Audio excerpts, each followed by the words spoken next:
Le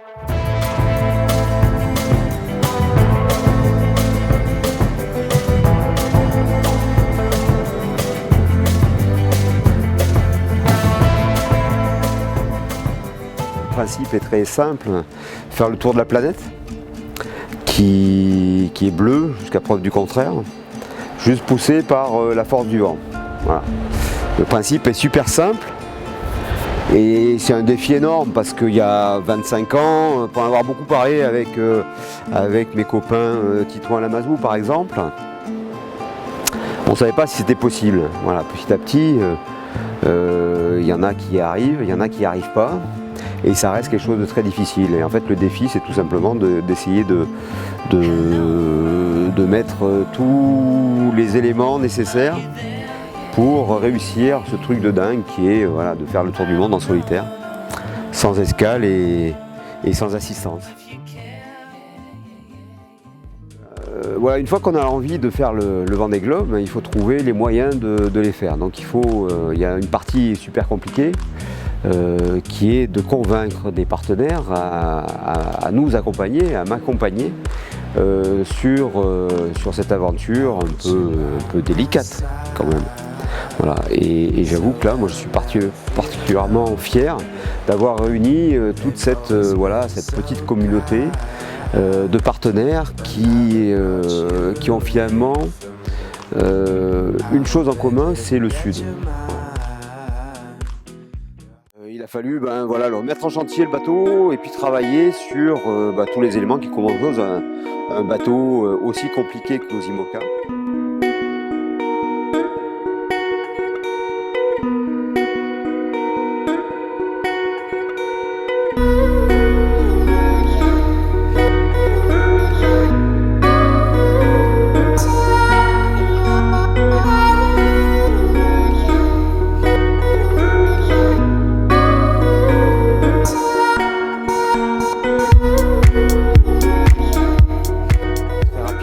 On se retrouve à Saint-Tropez pour la Giraglia, qui a été la première confrontation avec la concurrence, pas celle du Vendée Globe, mais une autre concurrence qui était assez rude.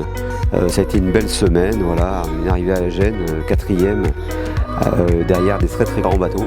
Donc on était très contents des performances du bateau, et puis ça fait plaisir après ces semaines de chantier de retrouver un peu l'air du large. Et puis on arrive au mois de septembre avec un bel événement à Port-Camargue, c'est le baptême du bateau. Carole Delga, la présidente de la région Occitanie, qui est venue casser une bouteille sur l'étrave du bateau. Voilà, juste avant finalement qu'on amène le bateau, qu'on convoie le bateau vers les Sables d'Olonne, 2000 milles un peu plus loin, juste avant donc 3 semaines aux Sables d'Olonne.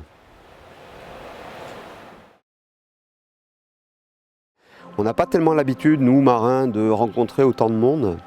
Et c'est vrai que les Sables d'Olonne, c'est tout juste incroyable. Voilà. Entre le public, les journalistes, très nombreux, avec des sollicitations de toutes parts.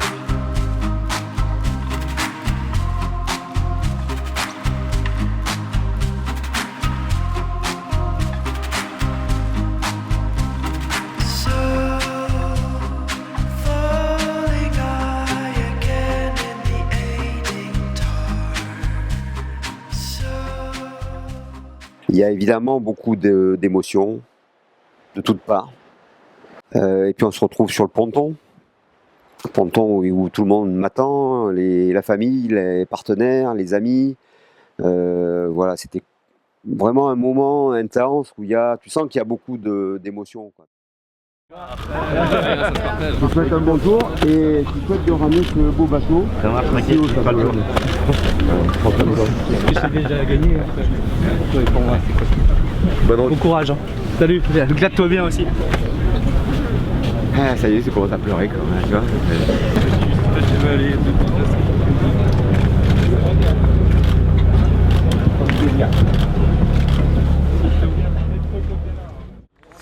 Voilà, et puis ça part vite, et puis on est impatient finalement de quitter parce que c'est lourd, c'est super lourd de quitter ce ponton qui ne veut pas s'éloigner parce que voilà, c'est un timing, on maîtrise pas le truc. Et puis voilà, et puis à un moment il faut y aller, il faut larguer les amarres.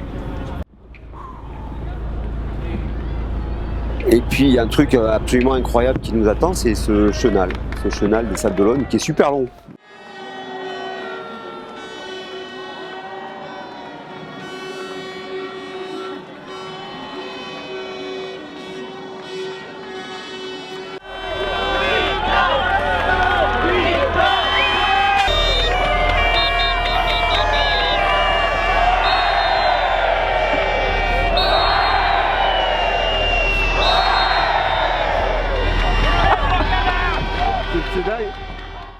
On se retrouve en mer, c'est vrai qu'il faisait beau.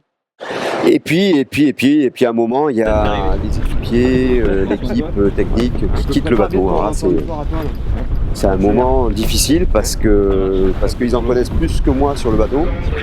Et quelque part, on sait que ils vont me manquer beaucoup pendant ces 3 mois de course. Ouais, je vous donne des nouvelles. Il y a une pression énorme. Tout le monde veut partir le mieux possible pour pas être gêné par les adversaires. Et je crois que j'ai réussi plutôt un beau départ, quoi. Je crois que les images sont là pour en témoigner. Donc ça, c'était sympa. J'étais content de ce départ-là parce que c'est pas facile et que ça fait longtemps que j'avais pas pris de départ de course, quoi. Ça faisait peut-être depuis la Giraglia, je crois que j'avais pas pris de départ de course et celui-là était particulièrement réussi, quoi. Bon voilà, à partir du 6 novembre, c'est parti, hein, on est parti pour un tour du monde.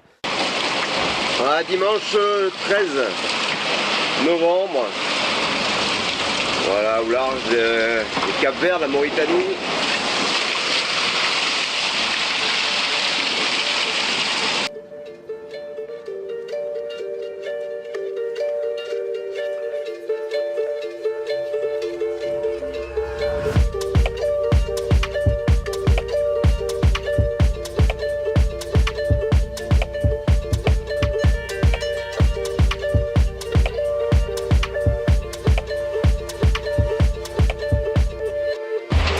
Nous sommes le 17 novembre 2016, en route vers le sud, en direction du Brésil, et vous allez vivre une expérience incroyable.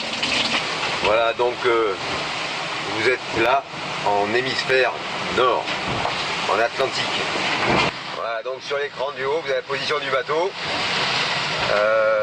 Voilà, ça défile. Voilà, maintenant, on est au printemps. C'est magique la géographie, quoi.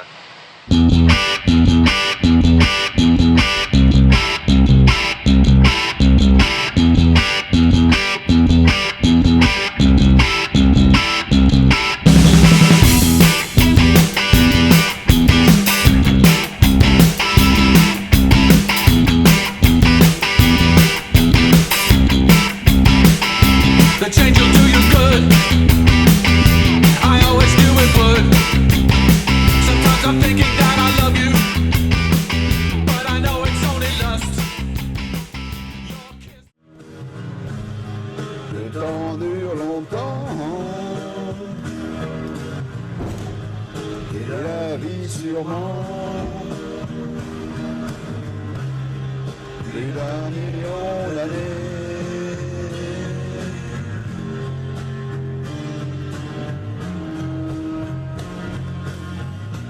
Et toujours en hiver. Aïe aïe aïe aïe aïe aïe. Route de collision.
dire, le Vendée Globe il s'arrête. Il s'arrête. Voilà, il y a un gros souci, j'ai touché un truc ce matin. Un truc dans l'eau. Et ben la quille elle est voilà, elle est plus là. Elle est plus là la quille.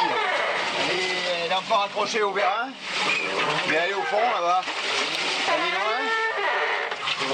Et voilà, le puits de quille est explosé.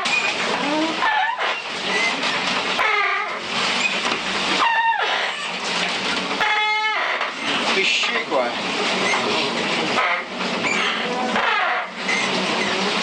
Ah putain, c'est pas vrai ça. Ah, j'espère que le bateau va rester à l'endroit.